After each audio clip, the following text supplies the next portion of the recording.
Sejam bem-vindos a mais um episódio do BaiCast, o podcast da Baicon, onde falamos de gestão, empreendedorismo, avaliação de empresa e, claro, compra e venda de negócio.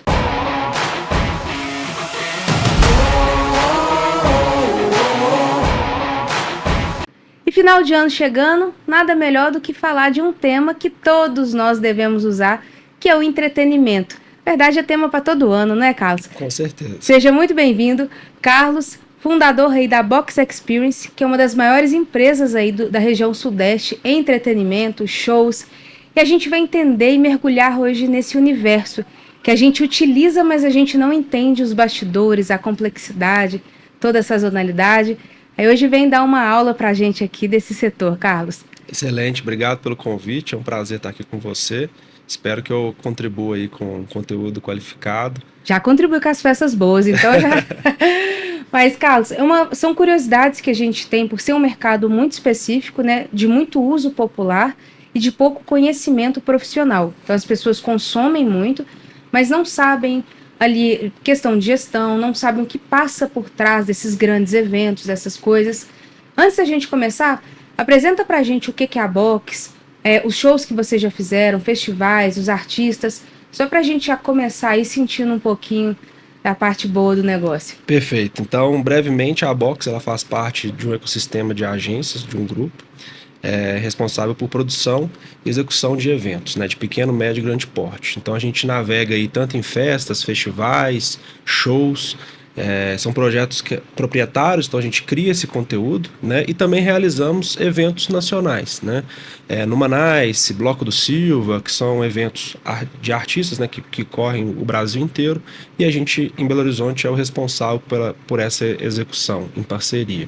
A gente tem a Sherpa 42, que fica sediada em São Paulo, que é uma agência já focada para o live market, então atende mais o mundo corporativo, já é uma outra dinâmica, mais clientes como Ambev, PepsiCo, YouTube, Instagram, acabamos de fazer o Hotel Babalu, entre outros, que a gente faz esse trabalho mais focado para o corporativo, para o live market, né? E a gente tem um braço também para o AIB, que é bares e restaurantes também. Então, hoje, no grupo, vocês conseguem atender esse ramo aqui de personas, né? Tanto a pessoa física que quer um show, quanto o corporativo, e quanto bares e restaurantes que querem fazer de eventos. O bar e restaurante seria o que a atividade? A gente tem uma hamburgueria, que é mais focada para o lado fast food, né? Com uma qualidade melhor na questão dos insumos. A gente tem um restaurante também, que é o Jardim, que está dentro do grupo também. E tem outras oportunidades que eu não posso falar, mas que a gente vai lançar em 2024. Empreendedores são inquietos, né? Já tem um tanto de coisa, mas já está pensando para um planejamento de próximo ano, né? Tem mais coisas aí. A plataforma de consumo ela é muito dinâmica, né? Hoje a gente gosta de uma coisa, passa-se um tempo, esse ciclo muda, né? Então é um mercado que você tem que estar muito antenado, tanto no mercado de fora, mas também antenado com o seu público, né? Entendendo o que ele gosta de consumir, o que ele gosta de escutar, qual que é o tipo de investimento que ele quer fazer, né? Eu acho que vai muito sempre na visão do empreendedor, né? Isso dá retorno, isso é uma moda. Qual que é a tendência disso nessa região, nessa localização? Perfeito. Que a gente tem visto muito isso, né? Alguns insights que às vezes são passageiros de uma forma bem rápida, e onde que o empreendedor não tem esse cunho ali de pesquisa e faz um investimento muito alto com um retorno arriscado, talvez por ser uma pequena onda, né? Um pequeno momento ali que traz essa oportunidade. Total. A gente tem um mercado que ele é informal, ele tem uma barreira de entrada baixa, e isso acaba que atrai muito aventureiro. Muito pela questão da exposição que os responsáveis, né, por uma realização de evento têm, e pelas conexões, né? Você ter relacionamento artístico, ter relacionamento com as marcas, brilha os olhos, né? Mas existe muita coisa por trás disso, né?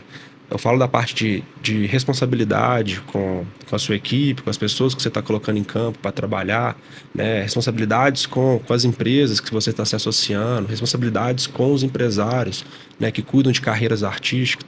Então vai muito além de só fazer uma festa, né? E talvez esse que foi o meu gatilho quando eu resolvi empreender no segmento de entretenimento. E há quanto tempo que você empreende nessa área? Eu mexo com isso desde os meus 14 para 15 anos, vendendo ingressos. Legal. Então, Belo Horizonte sempre teve grandes eventos, né? Principalmente focados do Axé Music, né? Que foi uma onda que eu surfei nessa época, né? Então, o acesso a ingresso não é como a gente tem agora, né? Que você tem Você um compra em site, você compra a plataformas. plataforma, não era assim.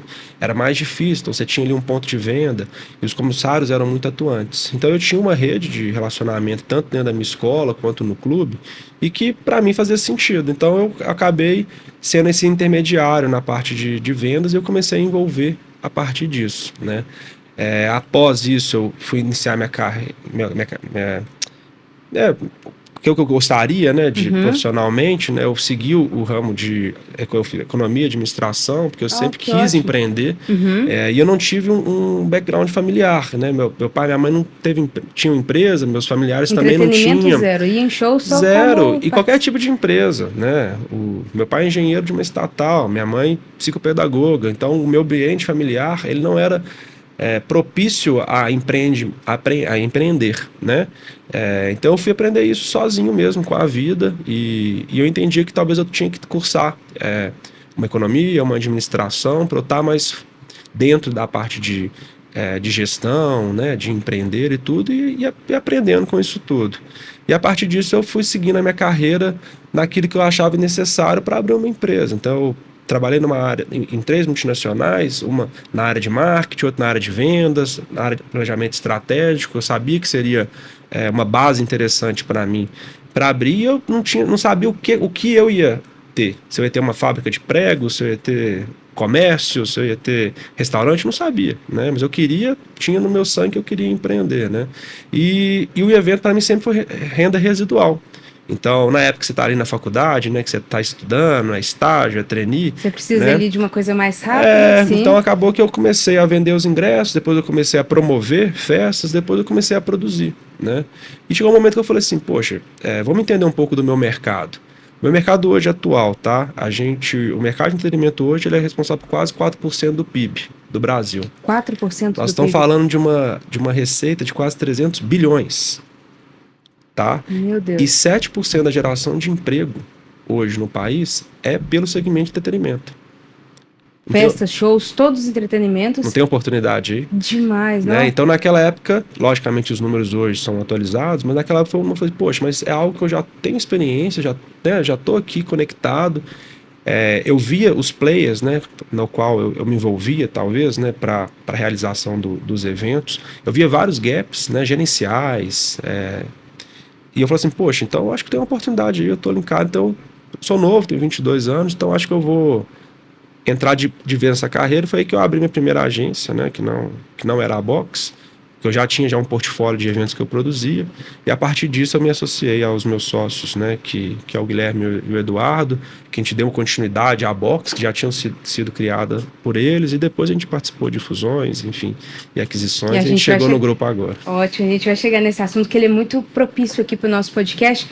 Mas antes, deixa eu entender então. Então, você começa, a chama empreendedora, ela começa lá atrás, você é adolescente. Nisso você tem a sabedoria, a maturidade de estudar e não ficou só pela chama, onde que muitos empreendedores a gente percebe que tem um potencial incrível, mas falta ali aquela polida, né? Falta ali aquele conhecimento, aquela amadurecida com relação a esses conceitos que nós que somos empreendedores e estamos aí de frente com o mercado, vamos ter aí essas diferenças, essas sazonalidades, essas pandemias que não são previstas na teoria, mas que a gente tem que ter o máximo de ferramenta possível, né, e acessível para poder superar aí esses obstáculos. Então você começa, estuda, começa ali como um pequeno empreendedor com uma agência, promovendo e criando eventos, até então locais.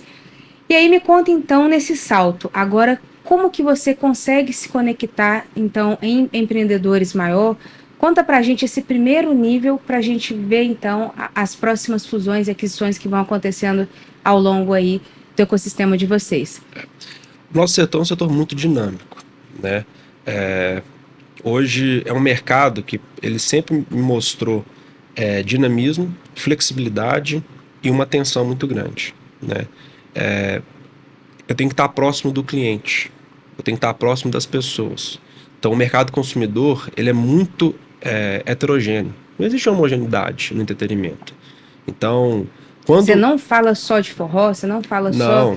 É ao todo tempo tudo acontecendo para todas as tribos, para tudo. Então, dentro do início, o meu diagnóstico, né, na minha observação com players, né, que eu acho que é um ponto sempre importante para o empreendedor. Conheça os players que estão no negócio. Como eles trabalham, como eles fazem, qual que é o modo operante deles, né? Então eu sempre tive muito próximo, sempre fui um cara muito curioso. Então eu sempre conversei muito com as pessoas para entender a fundo mesmo, né? Para você ter um conhecimento técnico, não um conhecimento superficial, para você ir a fundo mesmo. E isso foi começou a me mostrar que existe uma sazonalidade, os eventos são cíclicos, e hoje algo que tem uma demanda absurda, amanhã pode acabar, em instantes. Né? Esse é o perigo da fama, né? Hoje está muito em voga, amanhã, 3 anos depois, já não é tanto. Então, o que a gente fez? Diversificação de portfólio, basicamente. Então, o que eu fiz? Então, em vez de eu trabalhar uma label, né, estimulando ela ao máximo possível... Uma label seria um artista ou um tipo de evento? Um tipo de festa. Tá. Por exemplo, uma produto. Rave ou um sertanejo. Um produto. Tá. Aí eu diversifiquei. Então, é o quê? Eu aumento o target de público. Então eu converso com mais pessoas, eu tenho mais oportunidade de consumo e ao mesmo tempo eu crio mais projetos. Esses projetos eles têm identidade própria, eles têm força própria, eles têm a linguagem própria para eles e eu vou acabar atraindo o público que se identifica com eles. Né? Então isso eu fiz diversos produtos e talvez esse seja um dos principais destaques da Box hoje no mercado, principalmente falando de crescimento, de receita, né? A gente, pós-pandemia, ano a ano, batemos as nossas, a gente supera as nossas metas de faturamento, né? Justamente porque a gente consegue trabalhar com um target de público maior. Né? Então eu estou sempre estimulando diferentes clientes, né? Então eu tenho um festival de vinho, mas eu tenho o carnaval de Belo Horizonte, eu tenho um festival de rap, eu tenho um festival de música popular brasileira, eu tenho uma roda de samba para 1.000 pessoas. Então eu acabo comunicando com um target de público maior e estimulando ele com produtos diferentes. Então eu acabo não entrando numa linha tênue do comodismo. O seu risco, então, ele é pulverizado, uma vez que se esse público deixar de existir, ou se tiver talvez uma crise socioeconômica nesse nicho específico, os outros ali conseguem se contrapor, e esse hábito de buscar coisas sempre te deixa aberto a entender as demandas de mercado, né? Coisas que talvez há 3 anos atrás não existiam e que hoje as pessoas já buscam. Então, você vai mitigando o risco e incrementando... Perfeito. Então, é um processo que você tem que estar sempre criando, colocando na esteira, porque produtos eles vão maturando, né? Eles podem estar gerando ali um resultado excelente, mas futuramente eles caem. Em contrapartida, aquilo que você estava ali plantando, né? Ele vai chegar no momento de crescimento também. Então, hoje, o maior diferencial competitivo que eu acredito do nosso negócio é esse, né? Porque a gente pulverizou os nossos produtos, né? E isso ajudou a gente a chegar em médias que são mais satisfatórias, né? E caso a gente tenha alguma perda de produto, isso não tem um impacto direto no resultado da empresa em si, né? Então talvez esse seja o ponto que é um ponto extremamente sensível que eu vejo de alguns produtores, que às vezes tem um produto só, né? Às vezes é um produto excelente, né? Mas é aquele negócio, você está com todos os ovos de ouro dentro de um cesto só. A ideia nossa não é essa, muito pelo contrário. Exatamente, mas sensacional a estratégia, o modelo de negócio que foi criado, pensado com esses pilares que vão ter uma sustentação. E a gente não precisa ir muito longe, né? Se a gente pensar, parar para pensar que há 2 anos atrás a Marília Mendonça era uma das maiores e mais bem pagas artistas do país e que, obviamente, por uma fatalidade deixa de existir. Olha o que acontece isso, né, no impacto econômico, não só para o mercado dela, mas para as pessoas que só faziam assessoria para esse tipo de público. Deixa eu entender um pouco mais também agora, Carlos. Hoje, como que está a estrutura? Hoje são quantas pessoas diretas trabalhando e indiretas na montagem dos eventos? Conta pra gente um pouco sobre essa gestão de pessoas. Varia bastante, tá? Pelo tamanho do evento, pela especificidade do evento, mas eu posso te falar que a gente acabou de fazer o Festival da Batata lá em Ouro Branco, a gente teve em torno de quase 1.200 colaboradores. Diretos para o evento? De maneira direta e indireta, né? Então a gente tem um mix de fornecedores bastante considerável. Então nós estamos falando de um evento aí para 10 mil pessoas dia, que literalmente a gente monta uma estrutura, né, que é para receber essas pessoas com qualidade, com excelente serviço e atendimento, né? Então você tem um volume considerável de pessoas que trabalham ali. E o planejamento para isso é primordial, né? Porque você tem um tempo X para fazer uma entrega. Não tem a possibilidade de postergar, né? Pelo contrário. Então, a partir do momento que você tem a data, né, você tem que criar todo um cronograma de trabalho para ter essa entrega. Mas hoje a gente faz uma administração de fornecedores, de pessoas, muita gente. Muita gente. E E é por evento... isso que você precisa de um time eficiente e de qualidade. Hoje sou eu que estou aqui conversando com você, mas nada disso que eu estou falando com você seria possível se eu não tivesse as pessoas que eu tenho hoje na frente dos eventos, né? Conduzindo produção executiva, produção artística, produção de portaria, pré-produção. Então você tem muitas pessoas envolvidas que vão gerenciando microações que vão se formando um ecossistema que é aí que a gente traz uma eficiência para a entrega do evento. Meu sócio fala uma coisa que eu acho fantástico. Ele fala assim, o evento ele foi feito para dar errado. Uhum. O que faz o diferencial do nosso trabalho é a gente colocar as pessoas certas, de qualidade, que vão gerenciar, que vão transformar, mitigar o máximo possível todos os problemas e riscos e entregar a maior eficiência possível, né? Então, a parte de pessoas dentro do nosso negócio ela é primordial. É gerenciamento de pessoas, é entender as necessidades, né, o que ela precisa, quais que são as dificuldades, né, e você ter um time coeso, né, que está em prol e vestindo a camisa para entregar o resultado, né. E quando a gente fala de evento, por exemplo, diferente de alguns mercados que você faz sob demanda, o mercado da construção, por exemplo, que foi criado ali para construir aquele prédio, para construir aquela casa. Nosso mercado que é o da consultoria. Então, se as pessoas nos procuram, nós já temos ali a demanda. Evento é algo que você já tem N variáveis, como disponibilidade do espaço, tempo, questão do artista, questão da publicidade. Como que essa engenharia para o setor de entretenimento ela funciona? Uma vez que você sempre tem que estar um ano vendido, pelo que eu estou entendendo. Então, o seu carnaval já está pronto. Tudo isso você já pensou lá atrás para começar as entregas com toda essa antecedência. Mas como que essa engenharia funciona? A gente tem uma espinha dorsal, né? Eu falo que evento não é forma de bolo, né? Mas ela existe um determinado padrão, principalmente quando você está linkado a dentro de processos. Então nós estamos falando de viabilidade financeira, que é um estudo de business plan. Nós estamos falando de um planejamento de campanha de comunicação, porque para você lançar um evento você precisa ter um desenrolar de campanha, e nós estamos falando de mídia, estamos falando de PR, né? Estamos falando de assessoria de imprensa, então isso tem que estar tudo linkado. Nós estamos falando da parte orçamentária, né? Que hoje é um dos maiores dificultadores hoje do nosso segmento pós-pandemia, que você teve um aumento de preços também.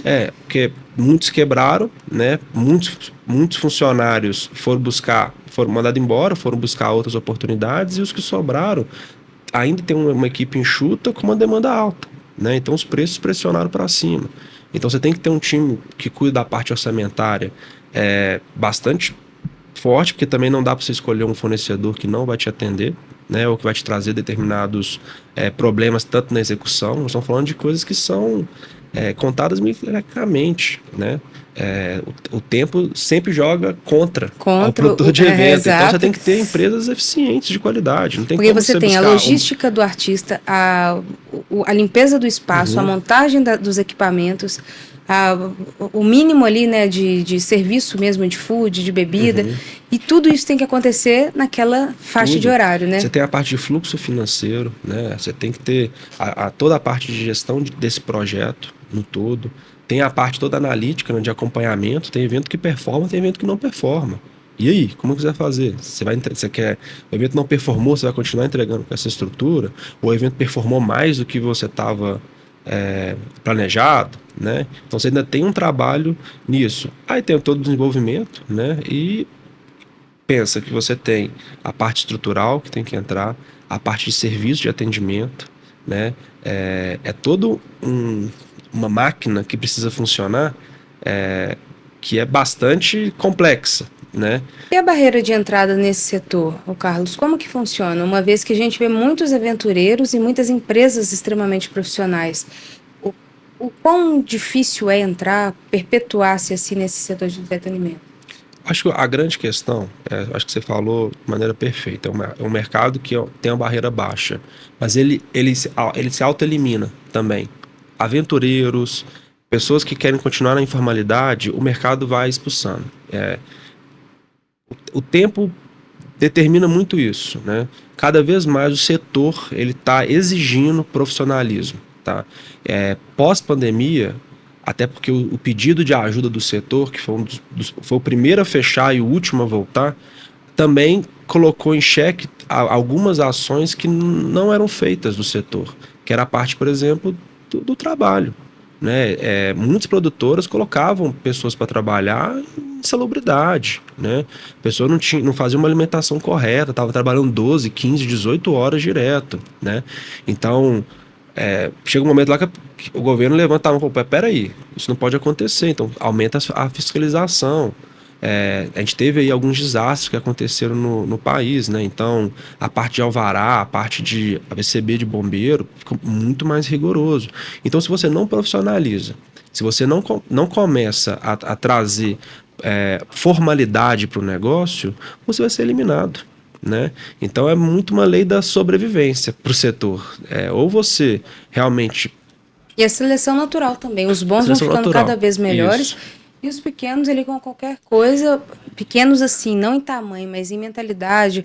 E a gente vê muito isso, né? Às vezes o empresário já tem ali 5, 6 anos de mercado e continua e quer ficar ali naquela informalidade, não quer crescer, não quer buscar um próximo passo. E é o que vai diferir, de fato, as grandes empresas, as empresas que vão conseguir aí empregar em um evento 1.200 pessoas diretas e outras que não conseguem, né, talvez nem honrar com o básico, que a gente vê muito. Isso afeta o mercado, porque muito do que acontece com a gente vira um efeito dominó. O que eu estou falando aqui não é para desiludir as pessoas que querem entrar no mercado, muito pelo contrário. Precisa mudar a mentalidade, né? Da minha parte, né, do mundo que eu vivo hoje, eu tento estar na ponta. Conversando com o colaborador, conversando com o cliente. Internos hoje vocês têm quantas pessoas?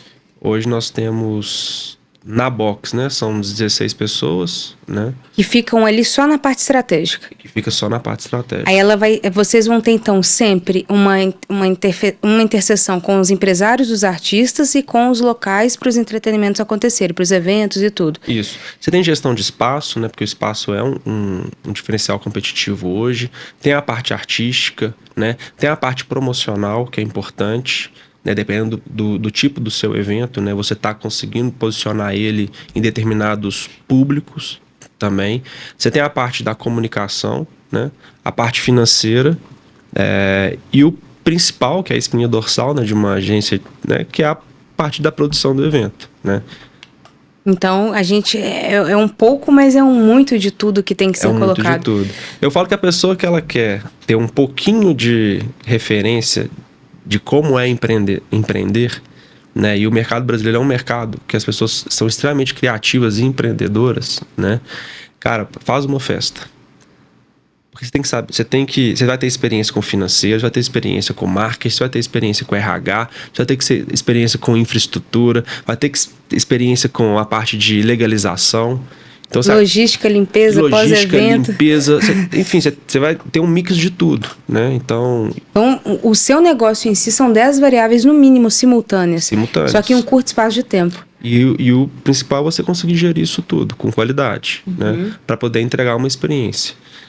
O meu negócio, ele é intangível, né? Para pensar, eu te vendo algo que é intangível. Eu vendo o melhor próximo momento da sua vida. É isso que a gente vende.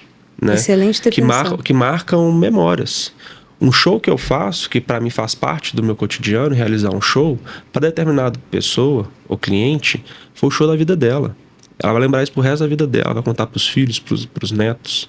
A gente muda a vida de pessoas, né? Então, eu tenho muita responsabilidade com o meu negócio. E eu falo que o seguinte, para mim a melhor parte do evento é quando ele termina. e eu sei que tá todo mundo em casa em segurança. Porque a minha experiência, ela não é da porta para dentro. A minha experiência é desde quando você sai da sua casa. Você pega o seu carro, sim. ou você pega um aplicativo, ou um táxi. Você vai entrar a parte de acesso ao evento. Então tem todo um trabalho nisso tudo, que às vezes as pessoas não veem, né? Mas isso é extremamente importante, porque a experiência sua começa a partir do momento que você sai de casa, né? Então são pontos para a gente são extremamente importantes, né? Dentro desse ecossistema. E depois que você, né, que eu estimulei você a sair de casa, você vive uma experiência única e você vai embora em segurança, eu acho que para mim é o ponto perfeito. Excelente. E é muito importante ver essa maturidade, porque não é uma festa, não é um oba-oba, é sim um negócio gerido que tem ali todos os processos para serem concluídos, as etapas que precisam ser feitas para acontecer. E é algo assim que quanto mais a gente entende desses modelos de gestão de negócio, mais a gente vê a complexidade e obviamente quem tem o olhar vê a oportunidade, né? E outros entendem. E é um mercado que tem muita oportunidade, né? Eu falei com você aqui do tamanho desse mercado. É um mercado que tem, cara, que você pode, não só na parte de execução, mas na parte de fornecimento. Então tem muita oportunidade, né? E uma dúvida, Carlos, com relação... então, assim, período da pandemia foi um período trágico, né? As empresas se recuperaram, estão agora tomando fôlego, né, para os próximos anos. Mas o que você vê como tendência para 2024, 2025, de apetite, né, do público brasileiro? Por mais que você já tenha falado que existem sim essas mudanças, que nada é perpétuo, mas na sua ótica de observação, o que já é previsto ali para essas tendências de entretenimento dos próximos 2 anos? Eu acho que pós-pandemia, a gente teve o que eles chamavam de efeito champanhe. E você ficou tanto tempo preso, então você queria sair de casa, você queria festa, você queria show, você queria ver o artista que você era fã, né? Então, esses 2 anos pós-pandemia, tudo que era ofertado, as pessoas queriam abraçar, né? E naturalmente, isso passa, né? E a gente também tem que fazer uma análise também política do nosso país, né? A realidade não é fácil, né? A gente vive ainda num país que é uma extrema pobreza, né? As pessoas ainda não têm o que comer, né? Mas ao mesmo tempo é um segmento que não importa se você ganha um salário mínimo ou ganha 100 mil reais. Se o seu artista chegou e o ingresso for R$1.000, você vai... Se você quer viver aquilo ali, você vai fazer de tudo, né? Se você quer, você ganha um salário mínimo, mas você quer, às vezes, ir para um forró, ir para um samba, ir para um sertanejo, para você dar uma descomprimida ali, você vai investir isso, né? Então, a oportunidade, na minha opinião, ela está em todas as áreas, né? Para todos os segmentos, mas eu acredito muito que uma tendência para falando de 2024, 2025, eu acho que o público está muito mais seletista, então eu acho que ele vai selecionar mais, né? Não vai ser igual foi pós-pandemia, que queria em tudo de maneira desenfreada, ele vai selecionar mais os melhores produtos, ele vai buscar mais referência, então ele quer saber quem que está fazendo o show, quem que está fazendo a festa, quem que está fazendo o festival, né? Ele vai ainda entender dentro do mix de amizade dele ali, se o público tá indo, se a galera que ele gosta, se as pessoas que ele convive estão indo juntos, né? Porque ele não quer estar fora. Isso é muito do hábito social também, né? Isso. Juntar ali os clusterzinhos. Então acho que as pessoas eu acho que vai ter muito, vai ter um consumo muito forte de última hora, né? Então eventos que às vezes que não estão mapeados, mas que chegou numa sexta-feira, o pessoal, pô, vamos. Então, eu acho que vai ter uma demanda considerável desses eventos, que não são eventos de planejamento, de lançamentos com 1 ano, 6 meses, né? E outra coisa que eu acho que eu tô vendo como tendência também são os shows com uma qualidade maior, né? Que você às vezes senta para assistir um show do artista que você tem que você gosta, que você tem interesse, mesmo que você pague um pouco mais, né? A gente viu aí um volume, uma bolha de festivais, né? Que colocavam vários artistas, que era um estímulo legal, né? Então você tinha a oportunidade de um artista, às vezes, de MPB, com de rock, com o funk, todos juntos ali. Todos juntos. Eu acho que isso vai... Acho que essa bolha estourou, né? Eu acho que não vai. Mas o artista que você é fã, eu acho que você vai continuar ainda fortalecendo. Então, acho que a tendência para os 24 são eventos menores, sem muita... Coisas mais de última hora, sabe? Que você não tem, né? Uma comemoração de aniversário, né? Ou algum amigo seu ou parente que criou algum evento ou vai participar de algum evento dentro dessa plataforma nossa de eventos. Então, acho que a tendência vai muito para essa linha. E eventos eu acho que estão muito consolidados já, né? Que eu acho que as pessoas realmente já vão investir porque elas têm a certeza que o investimento dela vai ter retorno. Muito bom. Você tinha comentado também, Carlos, que você passou por um processo de fusão com a atual Box, que hoje é a empresa primária, né? Então, explica um pouco pra gente dessa estrutura. Você tinha uma agência pequena e aí foi criado-se uma união de outras. Só para o pessoal também poder entender o quão palpável e perto da gente são esses movimentos estratégicos entre empresas. Pode ser uma união para criar algo maior, pode ser uma aquisição quando você paga para ter parte de algo, ou em totalidade, ou em questão minoritária, mas exemplifica para a gente aqui esse mapa estratégico das empresas. Perfeito. Logo que eu saí ali da faculdade, eu entendi que eu queria empreender nesse segmento, eu comecei a fortalecer os projetos que eu já tinha e buscar novas oportunidades, né? E eu praticamente era sozinho. Eu tinha algumas pessoas que eu ia compondo alguma sociedade ali, mas eu estava seguindo esse caminho sozinho. E um dos projetos que a gente iniciou, e foi um projeto que deu muito certo, que a gente foi pioneiro no Carnaval Privado de Belo Horizonte, que hoje é o Carnaval do Mirante, né? Já fui em vários. Eu fui ano passado, esse ano, na verdade. E o Eduardo e o Guilherme, que já eram da Box, eles queriam trazer uma pessoa que estava mais conectada com o público mais jovem. Que era eu ali que estava com a galera ali da faculdade, né? Que estava iniciando ainda uma carreira, mas que era um público quente para as festas, festivais e eventos. Então, para eles comporem isso, a gente fez essa sociedade no Carnaval. E deu muito certo, né? E a partir disso, as duas partes começaram a entender, poxa, eu faço um trabalho para um público um pouco mais velho, só que ele está conectado com outro público que tem outro estímulo de consumo e que a gente não tem. Então a gente era muito complementar, né? E eu vinha também com ideias inovadoras, principalmente na questão de gestão, né? O que eu contei anteriormente aqui, a questão de diversificação de portfólio, né? E que atraiu a atenção deles, né? E eu acho que eu fui ali um novo combustível para dentro do negócio. Então aí eu entro na Box, né? A gente faz uma equalização societária, então eu extingo a minha agência e eu entro Carlos, pessoa física, dentro da Box, né? E foi aí que a Box realmente deu uma remodelada, né? No mercado do que já era trabalhado. Então a gente veio com projetos para um público mais jovem, veio com projetos que saíam um pouco do único segmento que eles trabalhavam, que era mais eletrônico, que era mais rock, né? A gente pulverizou um pouco mais os segmentos e isso foi estimulando a gente crescendo o nosso mercado, né? E a partir disso, a gente viu que tinha outras oportunidades no mercado, né? Que as marcas estavam querendo se conectar aos eventos, né? Então, só as marcas de consumo. Que é uma outra grande tendência. Então, elas queriam estar dentro das plataformas, né, de evento. O Rock in Rio foi um precursor disso, né? Quando você escuta o Roberto Medina, ou a Roberta, ou o próprio CEO, né, do grupo, eles falam, tipo assim, o Rock in Rio, o show, ele é só um detalhe. Ele é uma plataforma de comunicação. Por isso que você vê o tanto de marca, né, abraçando. Porque as marcas, elas querem estar conectadas com esse público, né? Que é um público que forma opinião, que é um público que está aí consumindo. E isso a gente começou a falar, poxa, então precisamos ter uma expertise nisso. Não é só botar a logo do nosso flyer ou fazer um bar cinematográfico pro usuário. Parceiro. Não é. Eu acho que aí entra a questão do live marketing, que é a experiência, né? Que ficou tão em voga, né? A questão da experiência. Então a gente viu ali uma deficiência nossa nesse sentido, que era uma oportunidade.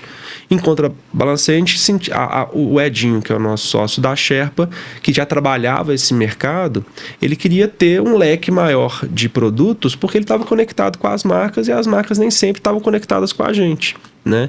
Então aí que a gente viu uma nova oportunidade de se juntar, né? Para poder ter uma plataforma maior para apresentar para as empresas que queriam usar os eventos, né, como uma plataforma de consumo também.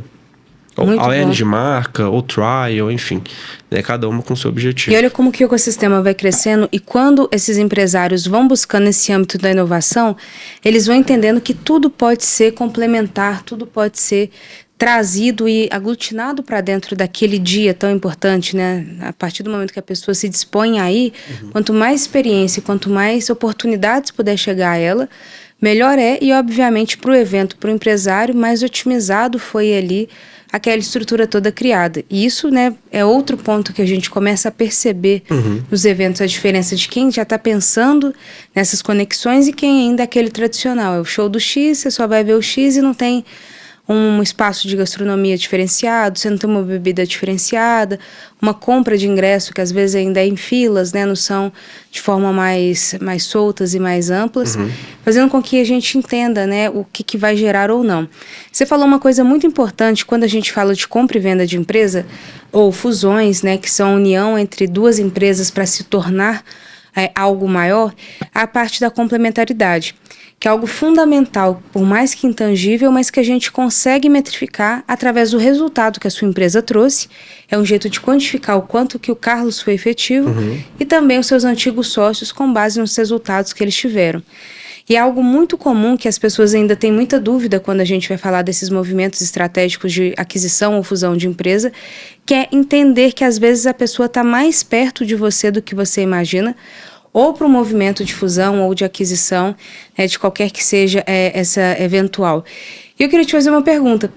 Essa experiência que vocês tiveram, né, foi uma experiência positiva, na qual a Box já está com um posicionamento bem diferente, então em um curto espaço de tempo, né, depois desse movimento. Mas o que vocês veem para o futuro com essas tendências de M&A? Quais, assim, são as estratégias do grupo? A gente ainda está fazendo uma leitura do mercado, tá? A gente ainda não quer ser precipitado. Planejamento e previsibilidade para a gente é algo que eu ando debaixo do braço, né? Eu estou fazendo presente, mas eu estou sempre olhando para o futuro. Não só tendências, mas entendendo como é que é o movimento do mercado, né?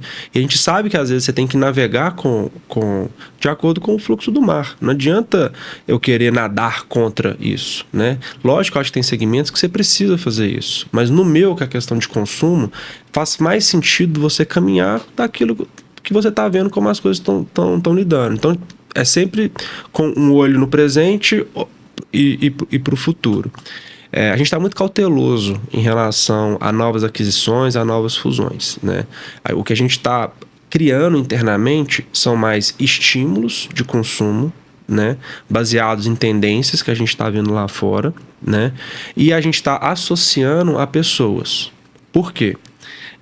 Eu quero comprar... Não, usar a palavra comprar é mais pesada, né? Mas eu quero me associar a pessoas. Sim. Tá? A pessoas boas. Então é isso que a gente tá... O nosso foco é esse. Se eu encontro hoje, dentro do meu universo, pessoas que eu sei que têm os mesmos valores que os nossos, que têm a mesma visão que a nossa, né? E que seja complementar ao nosso trabalho, a gente quer, para desenvolver coisas junto. Eu sou uma indústria de produção de evento, né? Nós estamos falando de uma empresa aqui que faz mais de 80, 90 eventos no ano, né? Então a gente tem uma capacidade de execução muito forte. mas a gente precisa de gente que lidere, né? Então, hoje, nossa visão é uma visão muito mais para pessoas do que para negócio, né? Então, a gente está aberto ao mercado, a oportunidades, né? Para atrair pessoas para dentro do nosso grupo, para a gente crescer ainda mais e trabalhar segmentos, talvez, que a gente ainda não desenvolve, porque a gente não tem braço, né? Então, hoje, nosso foco vai muito mais em pessoas, e não é smart money, né? São executores mesmo, né? E que vão fazer parte do nosso ecossistema para crescer. Excelente. E conta um pouco, dá uma préviazinha de 2024, o que a gente pode esperar assim, dos seus 5 maiores eventos? O que vem de grandes artistas para a região? Alguma região específica que vocês atendem também? Só para a gente já começar e a ficar em clima de festa, né? Legal. Eu venho com uma novidade, né? A gente foi pioneiro no carnaval privado em Belo Horizonte. O Mirante já tem uns 5 anos. A gente vai para 9 anos. 9 anos. Então, lógico, a gente começou com uma outra label e a partir do momento que o carnaval de rua foi crescendo, a gente foi crescendo, foi remodelando também, mas a gente está dentro do carnaval há bastante tempo, e eu falo que nós somos complementares. Então o carnaval de rua ele é complementar ao carnaval privado. Exato. O carnaval privado não existiria se não fosse o carnaval de rua, e por isso que a gente está sempre tão atento e tão próximo dos órgãos, né? A gente teve ali o Malab junto com o Gilberto da Belotour, que foram peças fundamentais para o carnaval de Belo Horizonte ser o que ele é hoje, né? Porque eles viram o potencial e viram o que era necessário para você manter uma organização mínima, né? Então, por isso que a gente tem hoje um carnaval que é considerado um dos principais carnavais do país, né? Muito orgulho disso. E ao mesmo tempo você cria várias oportunidades dos players criarem projetos. Então tinha o Carnaval do Mirante, tinha o We Love Carnaval, que era um evento concorrente ao nosso, que também trazia grandes artistas. E no ano passado, no começo desse ano, a gente iniciou uma conversa de vamos transformar os nossos eventos em um evento único, né? Em vez da gente ficar aqui brigando com o público, não sei se eu vou no Mirante, não sei se eu vou no lá, vamos criar algo único, uma experiência única. E foi que a gente criou o Carnaval dos Sonhos, que a gente lançou tem algumas semanas, né? Que é essa fusão de 2 carnavais, né? Eles estavam super bem, a gente também estava super bem, mas a gente pensou no futuro da cidade. Excelente. De ter um carnaval que ter um carnaval que não era um carnaval para brigar pelo público de Belo Horizonte, é um carnaval para a gente ter destaque com todos os carnavais privados do Brasil. E relevância para chamar os melhores artistas. E relevância, né? Sem ter uma concorrência. Então a gente fez essa movimentação, uma movimentação que eu acredito que foi extremamente acertada, né? Pensando em longo prazo. Então a gente lança agora o Carnaval dos Sonhos, né? Então, tanto o Carnaval do Mirante quanto o Love Carnaval, né? Eles vão acabar, mas a gente agora potencializa um novo carnaval que chama Carnaval dos Sonhos, que tem uma grade espetacular. Você tem Ivete Sangalo, né, que é uma musa dentro do Carnaval de Salvador, e a única data dela fora da cidade vai ser em Belo Horizonte, né? Artistas consagrados como Wesley Safadão, Jorge Mateus, Ludmilla, que está numa crescente absurda, né, principalmente com o projeto dela no Manais, entre vários outros artistas, como o Baile do Denis, que é um dos projetos mais fortes que tem em Belo Horizonte no carnaval também, né? Então, eu acredito que a gente vai se posicionar aí como um dos principais carnavais privados do país, assim, sem sombra de dúvida. E olha que interessante quando você fala isso. Uma aliança estratégica, né? Porque você não entra para a sociedade dele e vice-versa, mas vocês criam uma aliança nova para poder fazer daquele projeto algo em comum. Olha o quanto que isso vai reverberar, tanto no setor de hotelaria, setor de transporte, alimentação, a Airbnb, que vai movimentar todas essas vindas, né, do pessoal para vir prestigiar, e a gente vai desmistificando um pouco desse eixo, né? Sempre Rio, Salvador, São Paulo, que são grandes locais ali que tem grandes nomes, e colocando ali um estado que não era vocação, mas fazendo com que essa mudança empreendedora comece a mudar a vocação daqueles lugares, trazendo ali mais oportunidades de negócios. Eu sou apaixonado pela nossa cidade, por Belo Horizonte e por região.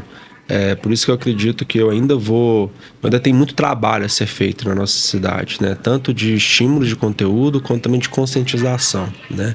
Infelizmente, eu sinto um pouco que existe uma valorização, uma supervalorização de projetos do eixo Rio e São Paulo, né? E uma subvalorização em relação aos projetos que são executados aqui. Não só os meus, mas também de concorrentes, também que são excelentes projetos também, né? Então, eu acho que isso vai muito também de um pouco da união que precisa ter do setor, né? Que não é um setor tão unido. Eu acho que a pandemia fortaleceu muito a ABRAP, que é a nossa associação dos produtores de evento, mas ainda assim eu acho que a gente precisa ainda ter uma organização, um respeito maior para se criar um calendário coeso sem um atrapalhar o outro, né? Porque a gente está no mercado teoricamente pequeno, né? Comparado ao Rio e São Paulo, mas é um mercado grande quando você associa a região metropolitana, né? Então aí a gente realmente cresce esse mercado de maneira considerável. Então você tem ali cidades de 100 mil habitantes, de 50 mil, 80 mil habitantes, que são 1 hora de Belo Horizonte, que é super acessível, né? A gente tem uma rede hoteleira aqui que atende a todos os bolsos, né? Um leque de restaurantes que atende todos os bolsos, com qualidades incríveis, né? E então, o tradicionalismo, né? A pessoa pode ir ali no Mercado Central, pode ir para uma cidade histórica que está perto. Total. Então, acho que a gente precisa parar de ficar olhando só para fora, olhar um pouquinho mais para dentro e ter orgulho, senso de pertencimento, né? De trazer. Eu acho que o mineiro, ele é extremamente acolhedor. Não tem uma pessoa que mora fora de Minas Gerais que vem para cá que ele não se sente tão acolhido, tão feliz, tão satisfeito, né? Então, acho que a gente precisa criar esse movimento.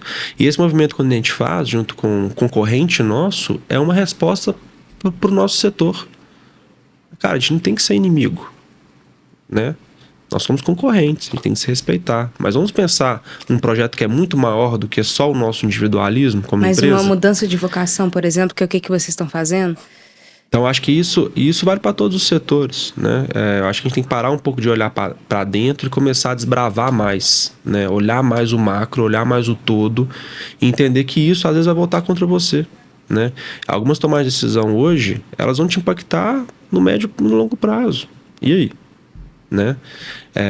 Então, você tem um carnaval que eu acho que realmente em 2024, eu acho que vai ser uma mudança, né, de ciclo. Considerarmos uma mudança para melhor, porque vem com uma line-up mais forte, vem com uma plataforma de experiências mais legais para o cliente.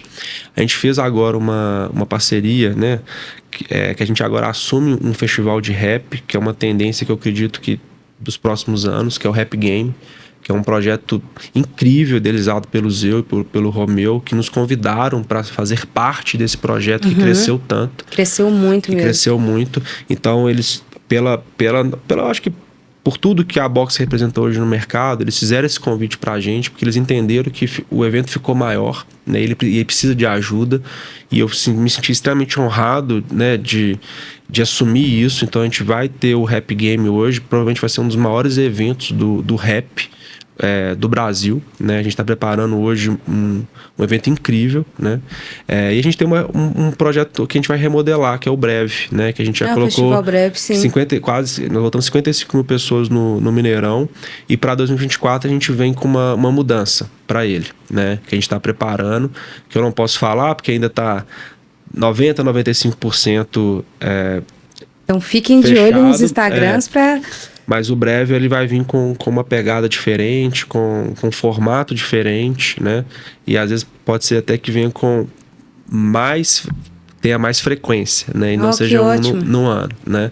Então, acho que eu destacaria esses 3 projetos. E vou destacar um também, que é um projeto que eu gosto muito, que é algo que a gente valoriza muito o que é local, né? A gente tem um projeto chamado Baile do Birico, que é uma roda de samba incrível, né? Que é conduzida pelo Fi e pelo Danilo, Fi Barreto e o Danilo, que são artistas daqui de BH, que fazem um trabalho independente incrível. O Danilo pela banda Pipa, o Fi Barreto com carreira solo, mas são compositores, cantores incríveis, e eles se unem nesse projeto, né? Que chama Baile do Birico, que faz uma roda de samba incrível.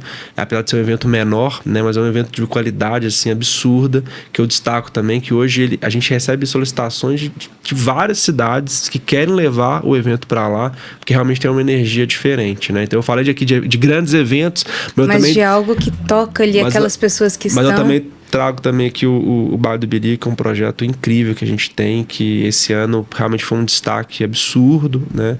E que eu acho que 2024 também ele ganha ainda mais notoriedade. Sensacional, Carlos. Estou impressionada de tantas variáveis que tem no modelo de negócio como esse, ao mesmo tempo uma visão extraordinária, uma visão de negócio, uma visão alinhada, um eterno MVP que é o seu negócio, nunca para, sempre vai melhorando, sempre vai respeitando ali o que está sendo demandado, entende que é um negócio, e uma maturidade muito clara, né, para falar sobre isso, para poder trazer desafios, para poder expor remodelos de negócio com muita franqueza, entende o que pode ser reajustado e o que não. E esse que é o nosso combustível. Eu vejo que as pessoas, elas chegam em patamares, já fizemos eventos de 55 mil pessoas, com frequência de mais de 50 mil pessoas.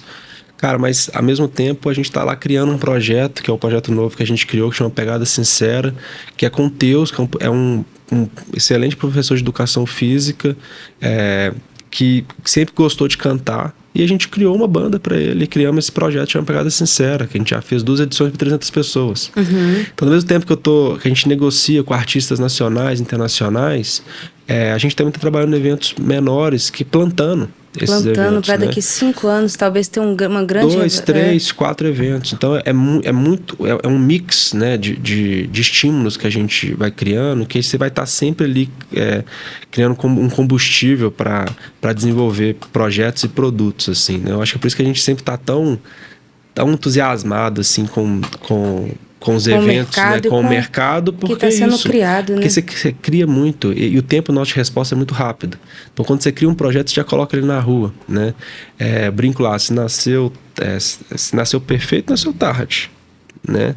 Tem que jogar para a rua. Testa esse MVP.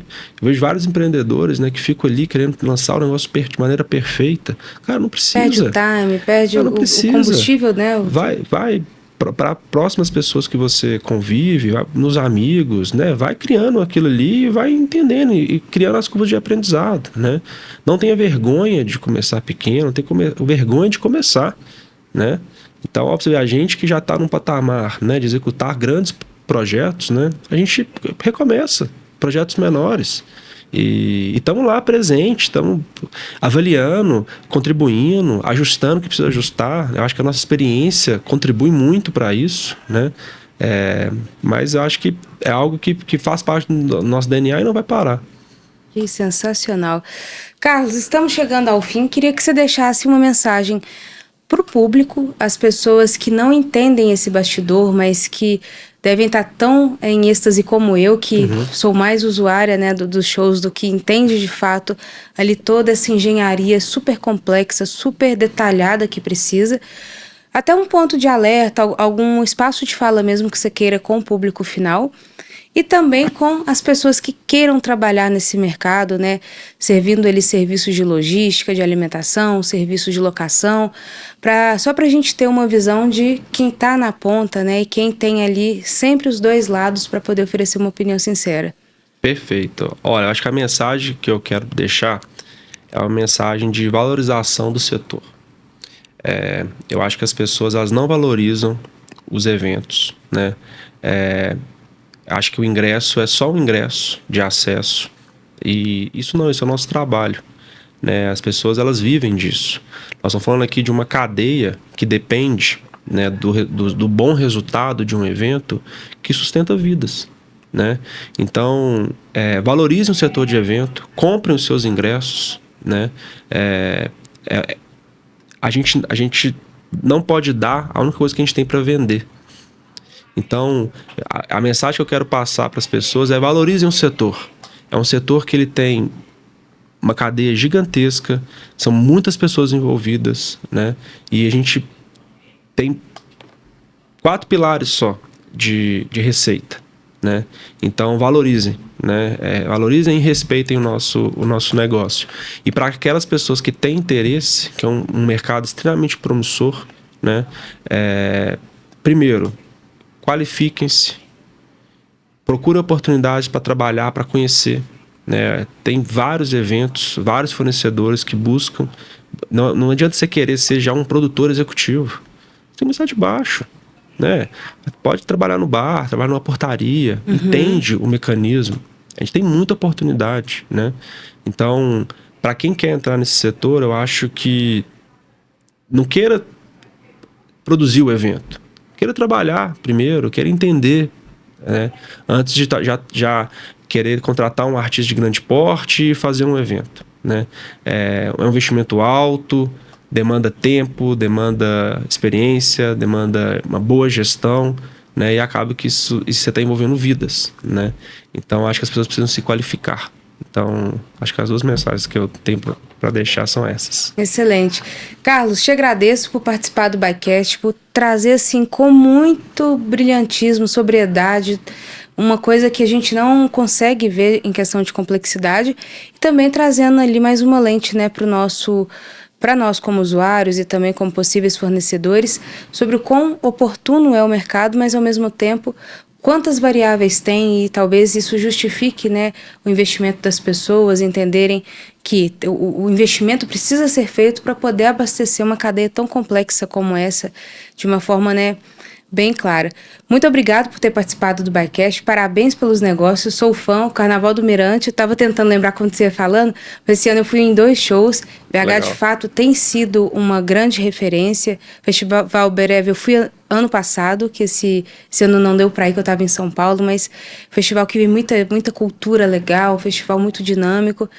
E é isso mesmo que você falou, isso toca vidas, isso descompretiza ali a vida da pessoa, junta amigos e vai fazendo momentos eternos, né, das pessoas com o seu trabalho. Parabéns pelo trabalho. Eu agradeço o bate-papo, foi excelente, super fluido, super tranquilo, gostei muito de toda a sua condução, espero ter contribuído, ajudado Demais. Um pouco, né, e estou à disposição de você sempre. Maravilha, muito obrigado, Carlos.